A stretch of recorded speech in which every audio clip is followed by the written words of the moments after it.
Hello, and welcome to Radio Vahshat, a place filled with horror memories and terrifying stories rooted in Eastern beliefs, especially Islamic ones, which we think many of you will find both new and exciting.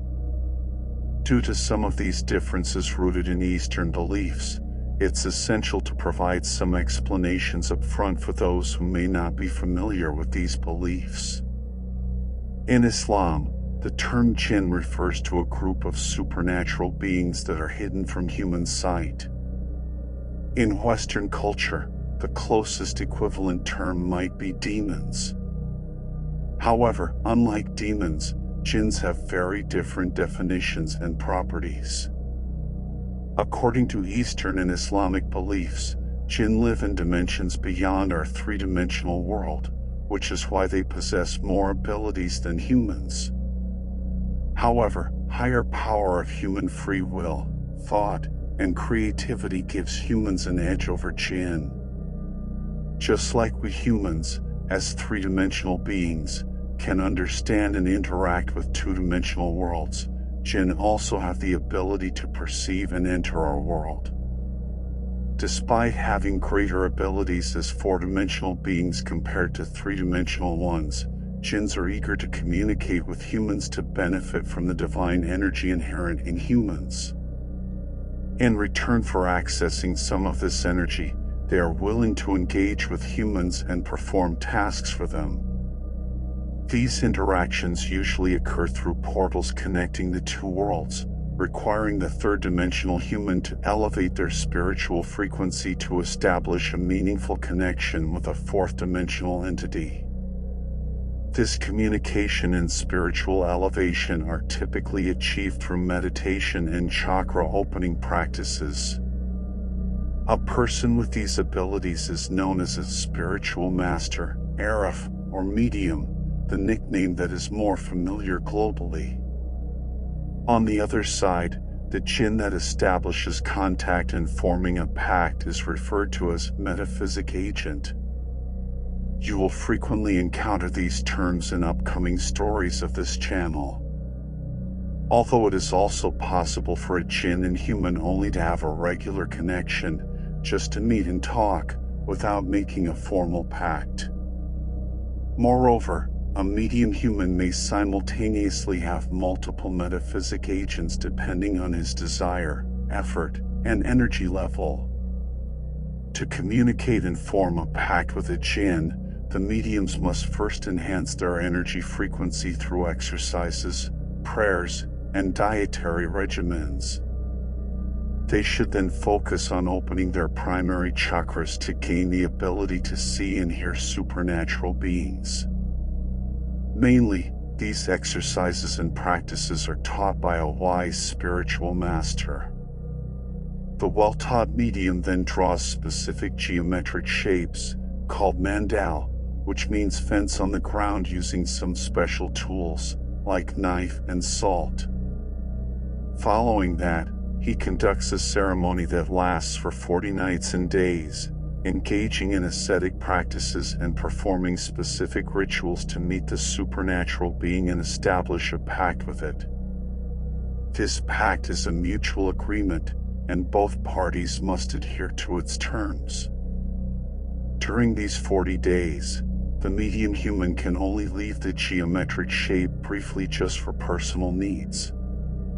This is allowed just during the day and never at night, as getting outside the boundary could be fatal, due to constant deception and threats from various entities. Inside the fence, however, the medium remains safe. These threats and deceptions often come from other jinn of the same tribe that the medium is about to make a pact with one of them. They aim to dissuade the medium from continuing the ceremony. Actually, the jinn intending to form a pact prefers to connect with someone who has high power and stability, not someone easily deceived or frightened. Also, if the jinn was evil, it might see the ceremony and summons as an insult and could threaten the life of medium if he steps outside the fence. Jinns typically live in tribal groups. Some are devoutly religious, while others reject a god.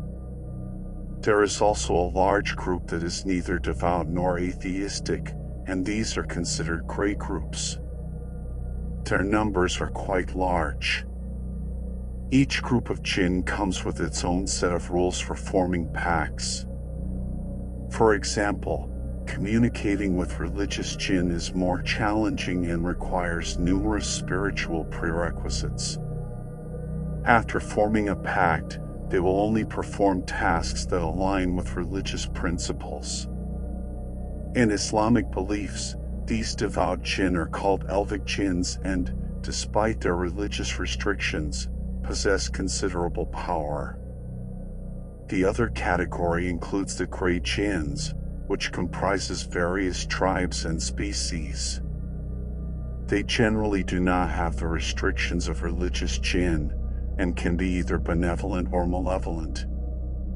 These jinn are known as Soflic jinns. Perhaps, to describe them better, they can be compared to atheists.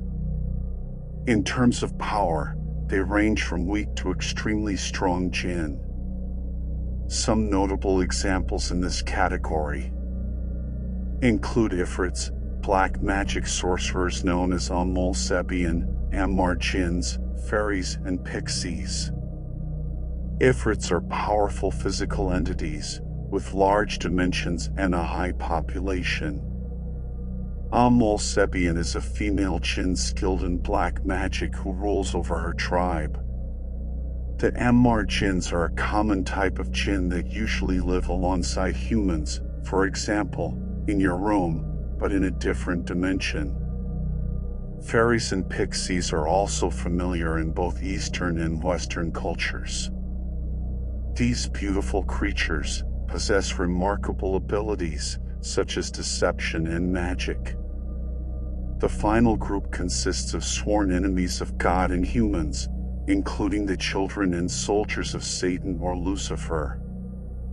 These demons are extremely powerful, often unbound by any principles, and may even harm or kill the medium human. They usually enslave the medium or demand filthy sacrifices, such as human victims, to establish a pact or doing some jobs. These are known as satanic jinns. It should be noted that interacting with any of the three groups of jinn is dangerous for humans, and divine religions have prohibited such interactions. Some compare it to opening the cage of a wild beast. Opening a gateway to their world can have irreversible consequences, and once opened, it cannot be closed easily. However, the inherently curious and rebellious nature of humans has not adhered to these restrictions throughout history. Some people, both among believers in God and non-believers, have accepted the risks of such interactions and have attempted to connect with these entities, sometimes for righteous purposes and sometimes for sinful ones. Well, I hope these brief explanations have given you a clear perspective for understanding the upcoming stories, and helped you grasp the differences between Eastern and Islamic beliefs and Western ones.